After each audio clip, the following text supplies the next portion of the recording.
Welcome back to Beer Brackets. Today is a big day, Alessandro. Today we're reviewing one of the biggest beer brands in North America.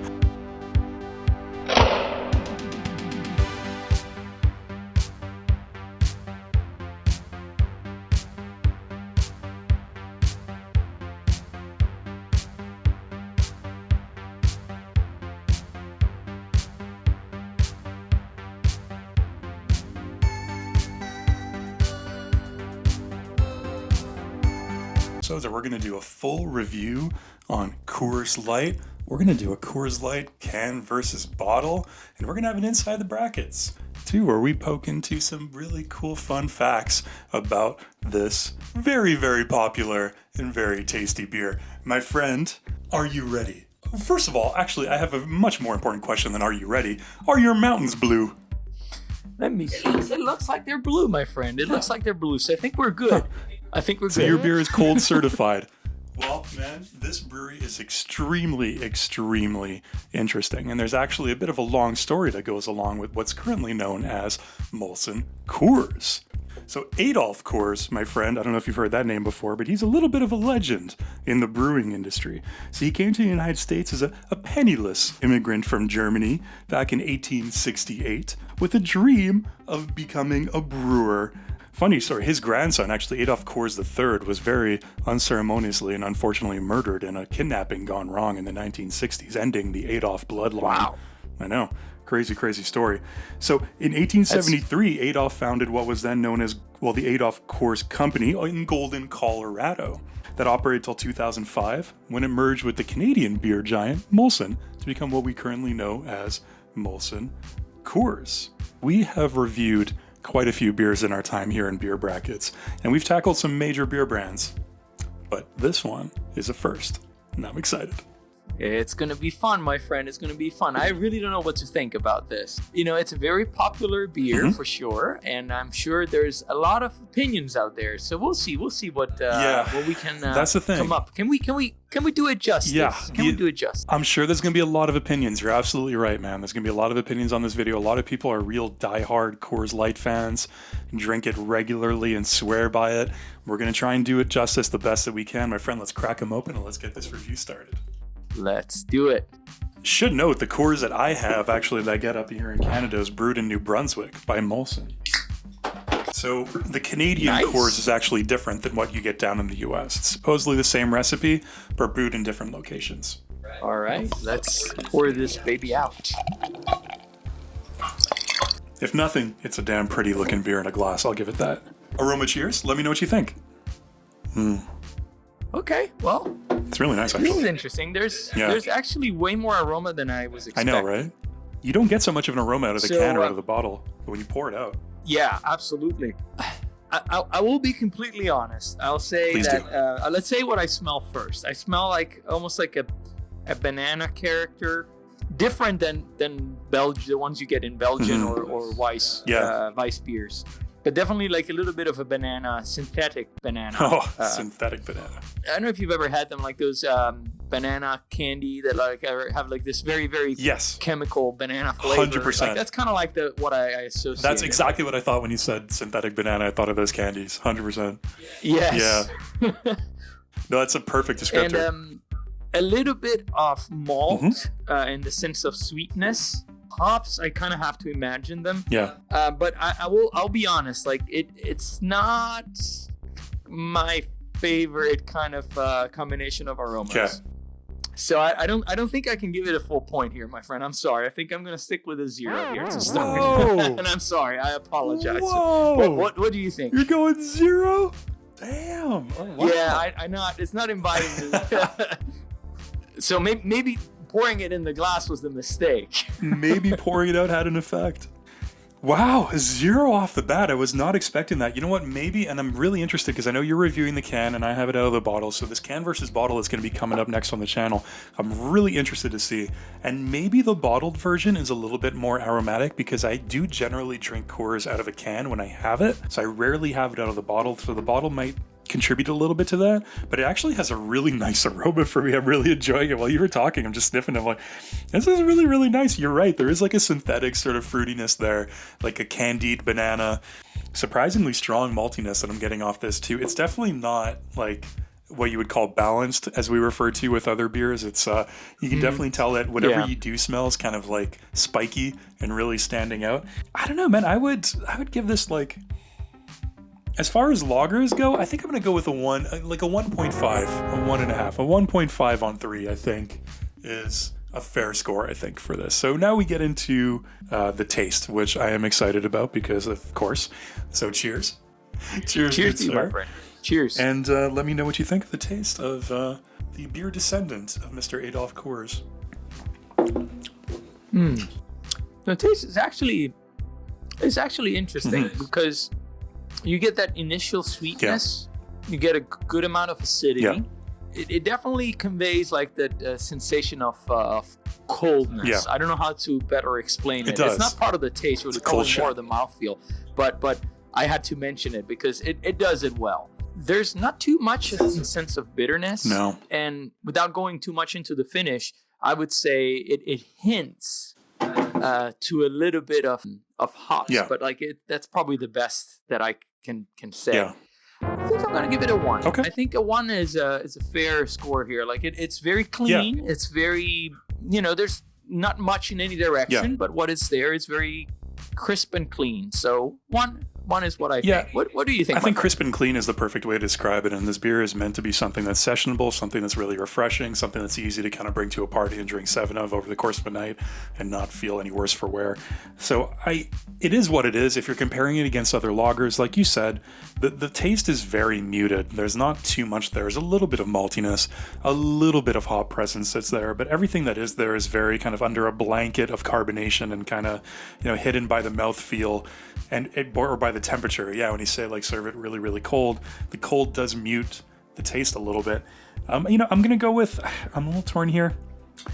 I think I'm going to stick, as far as lagers go, I think I'm going to stick with a 1.5. I'm happy with the 1.5 where I'm at right now. I think it's not offensive. There's nothing off balance there, but it's muted. It's muted. It's blanketed. It's blanketed by the snow of the Rocky Mountains, my friend. Those snowy hilltops are covering the taste of this beer. So the blue tops. They are blue. Blue mountain tops. Mine's blue at least. Yeah, blue. It's perfect drinking temperature. All right, my friend. You know what this time means? It's mouthfeel time. And there's certain beer traditions that we must respect that we can never let go of. One of them is the refreshing of the beer. Let's do it.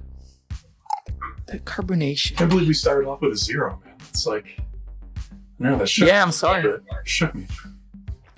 I know. It just shook me too, like a little bit. Like I'm not used to that kind of start. But it was like a rampage stage.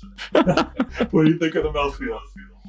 Mouthfeel, like that's actually quite interesting because you get an initial burst of carbonation. It's very upfront and it's very intense. Like and it stays actually. Like you can feel the carbonation keep going and going, and it almost separates itself. Like there's this layer of carbonation that goes up, and then there's this layer of maltiness, sweetness that coats your tongue. But I think the main thing that this beer has, as far as mouthfeel, is that sensation of cold. I don't know if I'm biased by the mountains or the Blue Mountains or what it is, but that cold feeling, like that sharpness, crispiness. Mixed to acidity is very well like represented.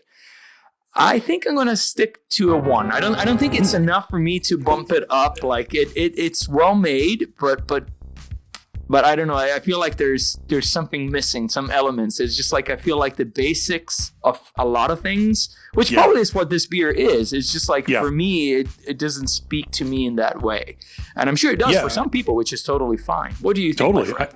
I think what you hinted at, like with the basics of it, I think it's a very basic base lager done extremely, extremely well. So nothing really stands out. Nothing really jumps out. I mean, like you said, the carbonation is really strong. It's really nice. I'm enjoying the carbonation levels of it. A little bit of bitterness from the hops. Nothing too spectacular. It's not overly like oily like we like to say sometimes with our descriptors, where it doesn't stick around on your tongue or your palate afterwards, making you feel like, like I have a coating in my mouth. It's really clean in that sense, which is nice. So that bumps it up a little bit for me. I think I'm going to stick with my theme of 1.5. I think it's sort of like a half, 1.5 on 3 score is sort of fitting for this so far, because it does the basics very, very well, but it doesn't do anything to sort of elevate it in as far as light lagers go. Speaking of which, it's the first light beer we review on the channel, my friend. That's pretty amazing, right? That's right. That's We're awesome. breaking new ground. Welcome, light beers. Welcome, light beers. More to come. What do you think about the finish? I was thinking about it while you were expressing your thoughts on the mouthfeel. The finish is difficult to pinpoint. I find mountains. One of the good things about this beer is that it's meant to be enjoyed in multiple glasses or multiple cans, right? Yeah. In a sense. So the finish, it's almost not there. Yeah. You have a hint of that hop. Like you said, it's not overly sticky, oily. It's not like malty. It's just very refreshing. It's almost like, a cold drink. If I had to judge it by that, it would be a low score. But I think that because it does it so well and it's so cut clean, I think it deserves like a solid 1. Again, I'm going to stick with the 1 because it for me, we've talked about this before. A finish to be interesting, it has to have some complexity in some way. It has to bring back some elements, and it doesn't have to be necessarily in a strong way, but there has to be something here. It's not there, which I think it's a plus because some people might like that, but it's not enough for me to bring it over that 1. There's kind of like that cheap beer maltiness that lingers on the finish for me. You know what I mean? That makes it kind of like it's not pleasant, and that lingers a little bit. I think like a lot of the sort of cheap, accessible lagers, pilsners that you can get, in any corner store in North America, I think they kind of have that characteristic that, and I'm not talking about craft beers, I'm talking about even if you're talking about really well-known international beers, I think do a lot better. It's not just about craft versus mainstream. I think it's just about a certain level of quality and, which is reflected in price sometimes not. Price isn't the only thing, but I think there's just a certain level of quality of craftsmanship that's put into things that's noticeable when you drink a lot of different kinds of beers like we do and taste a lot of different kinds of beers. If you've only drank Coors your whole life, and I'm sure I can see why it would be very pleasant and why you would really like it. It's good beer, but that finish, that cheap beer maltiness, man, I can't explain it any other way. That just lingers on the finish a little bit for me. Is it's I'm gonna go a 1. I'm gonna go down from my 1.5s. I think it's carbonation. It's a little bit of hoppiness there, but I can't get over that, man. So it's a 1. As an overall beer experience, Coors Light, what do you rate it? What do you think? How has this experience been for you? I think Be gentle.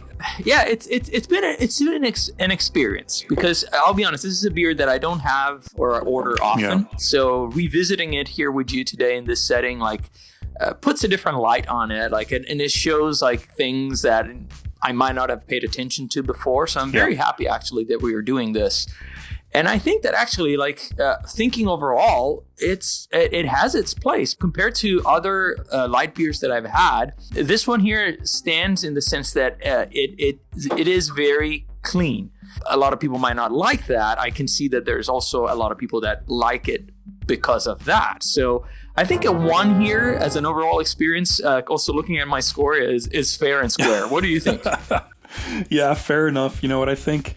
I had mostly 1.5s all the way through, so I'm going to stick with the 1.5 as your overall experience on Coors Light here on 3. I think it's just, like I said, everything, it's a very good base lager. You get all the elements that you would hope to get out of a lager, a little bit of hoppiness, a little bit of bitterness, some good carbonation. It's all there in a really nice sort of super uber sessionable way.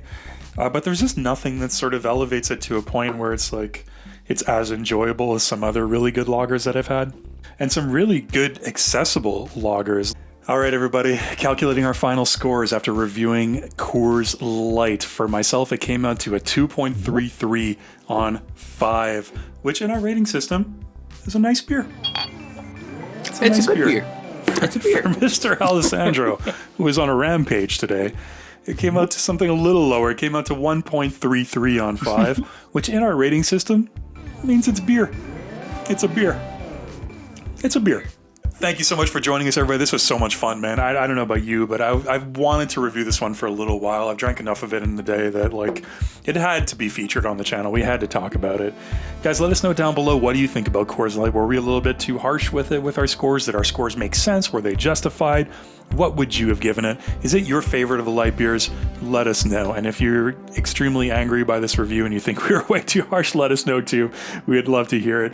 Cheers, everybody. Thanks for joining us. Don't forget, never forget to close your beer brackets. In fact, you could probably open and close your Coors beer bracket, say that one really fast 5 times, with maybe 5 or 6 Coors in between. It could be a big bracket.